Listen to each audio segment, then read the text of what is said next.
Nelson, girl, you need to pick up the phone. And people say Nene and Kenya don't got the damn fighting down in Toronto, tearing other people's shit in all.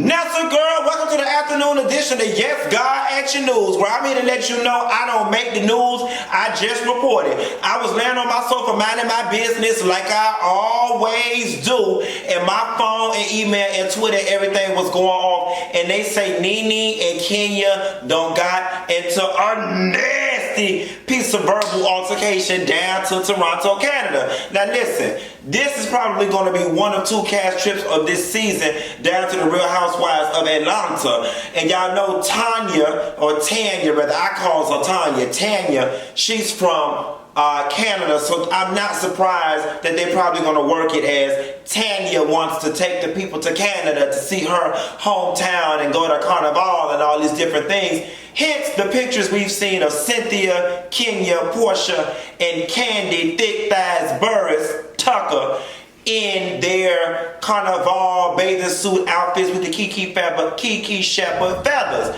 And the dog was wondering, where is Nene, where is Marlo in this equation? Well, girl, down to the people establishments fussing, cussing, and carrying on.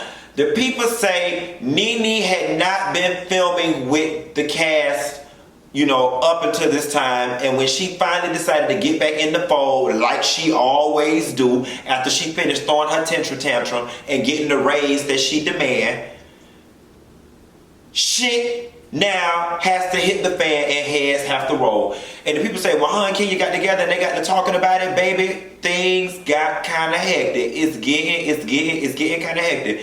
Folks say the crux of the argument was the fact that Nene was feeling some type of way that Kenya started the rumors, allegedly, that she was suspended from season 12, and Kenya's point of contention was the fact that Nene was excited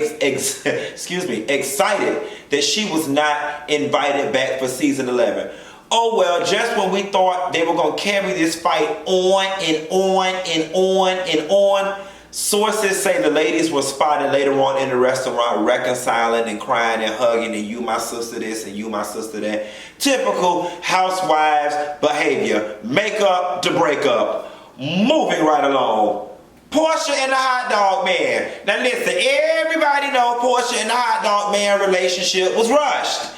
I felt some kind of way. I have been telling y'all from the get-go, I just thought Porsha was in a rush to get married and have a baby because her sister had a baby and everybody around her was getting married and having a baby, and she was just doing it because it was the thing to do. Well, sure as shit stank, as quickly as they got together, they broke the hell up. But sources are now reporting that Porsha and Dennis McKinley have in fact reconciled, rekindled, and she is spotted again with her ring. Yes, God, Porsha, you ain't been there long enough to break up with the man and you had his baby. A wise woman once told me, the old lady under the tree told me, baby, you go back even if you don't want that man, and you make sure you leave with something. Don't you ever leave with nothing, especially considering the fact that you carried that man baby for 36 weeks. You better leave with more than just a damn ring.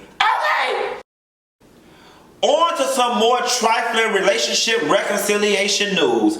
Just when we thought Wendy Williams had told that man, get gone, skedaddle, run, go away from me with this Kevin, they say she let Kevin back in her life. That Charlie Wilson told us, you can't keep running in and out of my life. Well, Wendy ain't letting the man back in her personal life just yet, but she letting them all in her business. Quiet as it's kept, I'd rather have him in my bed and not my bank account, but that's just the way my grown woman's set up. The People is reporting that Kevin and Wendy have decided that they have worked too hard to build the business legacy that the two have created and sustained over the years, and have agreed that they will continue to work together with him being her business manager. Wendy?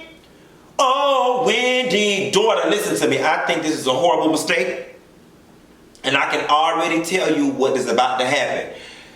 You know, you're going to hash out the divorce. Things going to be fine and well. Y'all going to get to talking and sitting across from each other at that business table. You're going to get to remembering the good times. You're going to mess around and hunch by mistake. And before you know it, you're going to be back into a three-way love affair with him and that woman that was driving that Ferrari that you paid for, whatever kind of car it was, Maserati, Bugatti. It was free on her behalf and cost you yours.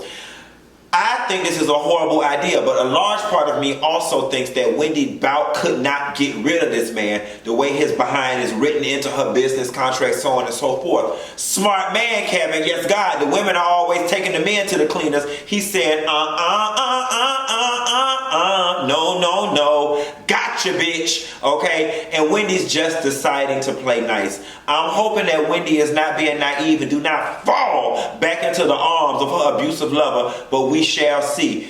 What does this say for the people over at the Wendy Williams show? I don't know. You know, the people were breathing a sigh of relief that Kevin's ass was nowhere to be found during filming and the production of the show. With him returning as her business manager, let's just hope that does not mean Kevin graces them people with his presence on a day-to-day basis down to the production studio. And y'all, on a closing note, the summer done got us and we got a fume. Poet laureate, author, and Nobel Peace Prize winner Toni Morrison has died at the age of 88. Now I'm going to tell you one thing I loved about that Toni Morrison. It's just her staunch stance on refusing to privilege white people in any of her books or to write from the gaze of the white man. I have always admired the fact that she stood tall and proud in that and wrote books for the masses from the black gaze. One of my favorite quotes of Miss Toni Morrison is, if you turn a glove inside out, it must still be a glove. You know, meaning, for some of you simpletons out there, you chose to be gay. Well, if I chose to be gay, that means you chose to be straight. A glove, if you turn it inside out, it must still be a glove. And with that being said, y'all, I'm going to sign off with today's Yes God Action News, and I'll call you later, girl.